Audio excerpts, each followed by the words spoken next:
Sedated and on a ventilator, the Boston bombing suspect is charged with conspiracy to use a weapon of mass destruction. Legal expert Alan Dershowitz is going to help us explain today's charges out of the U.S. and what comes next in that case. And CNN's Chris Lawrence has more on the second suspect, son of his brother, who was killed by police. Alan, though, let's kick off with you. What is your initial reaction to these charges?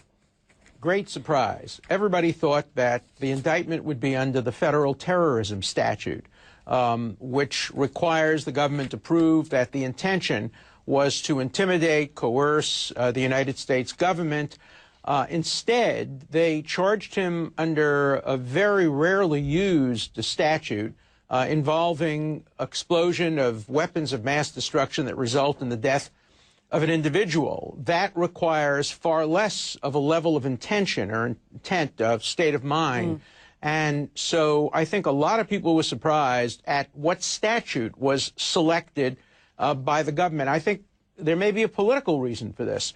Under the terrorism statute, you would have to, in effect, charge a jihadist or extreme Islamic motivation. Here, you don't have to show any motivation at all. It could be some guy who just didn't like his mother-in-law and planted a bomb that could kill a lot of people in his mother-in-law's house that resulted in the death of somebody, and that person could be guilty of a crime. So the government has made a decision not to charge this as a politically motivated crime.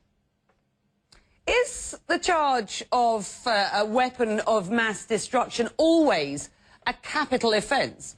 If it produces the death of an individual, and in this case, each bomb produced the death of more than one individual at least, and that's what the affidavit, I've read the affidavit of the FBI agent, and it specifies that each bomb caused the death of one or more persons. We know that 3 people were killed altogether.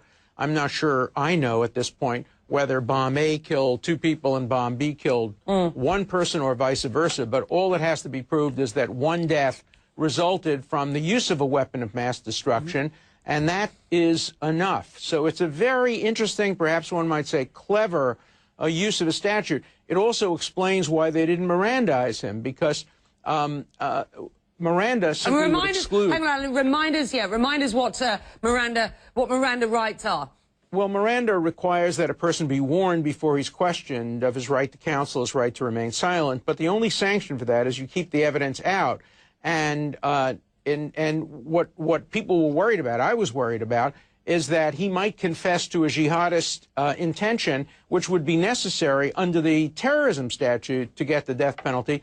But under this statute, his intention and state of mind is far less necessary. So they haven't given up that much by not Mirandizing him, although I think by this time they better have Mirandized him, because the magistrate has come before him, and the magistrate, I'm sure, has told him that he has a right to counsel. It is reported that there was a public defender in the room, and this is his hospital room, let's remind people, when he was arraigned. Does that suggest that he has now been read his rights and is now represented?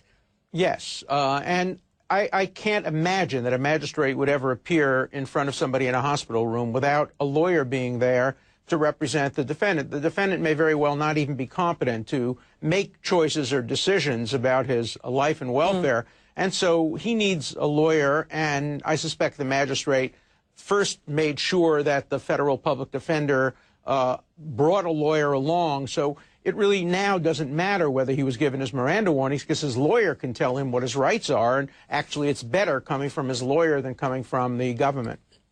Let's just clear up one other point, that of the narrative that we've heard a lot thrown around today, whether he was going to be charged as an enemy combatant or as a criminal defendant. U.S. officials have now charged him in what they have described as a federal court, even though it was his hospital room, of course, which makes him a criminal defendant and not an enemy combatant. I want you just to explain to our viewers what the difference is and the significance of that. Firstly, though, let me just get our viewers this sound from Republican Senator Lindsey Graham, who is one of the lawmakers who, and I quote, strongly disagrees with the decision to try Tsarnaev in civilian court. Have a listen to this. I'm asking this administration to leave on the table the option, if the evidence warrants, to designate this individual as an enemy combatant. What do we know? We know that these two individuals embrace radical Islamic thought, that there is ample evidence this was an attack inspired by radical ideology. They were not trying to rob a bank in Boston. They slaughtered innocent people because they view us, the United States, as a colonial power, a Christian nation, infidels. You've heard what Graham had to say there, Alan. Your thoughts? Well, I like Senator Graham, and I think he certainly has a good background. He was himself a military lawyer, but he's just dead wrong about this. You can't charge an American citizen who has allegedly murdered Americans on American soil in Boston as an enemy combatant. It just won't work. He has to be given his right to trial by jury, his right to counsel, all of these rights. And I think it's a good thing that he's going to be tried in federal court. By the way, he's going to be tried in federal court only for the Boston Marathon bombing. He'll be tried, or at least accused, in state court in Massachusetts for the killing of the MIT police officer and the attempted killing of the Transit Authority policeman. Now, having said that, I don't think there's going to be a real trial in this case. I think he will either try to make a deal, try to exchange information he may have about his brother or his brother's contacts for his own life. That's if he wants to live.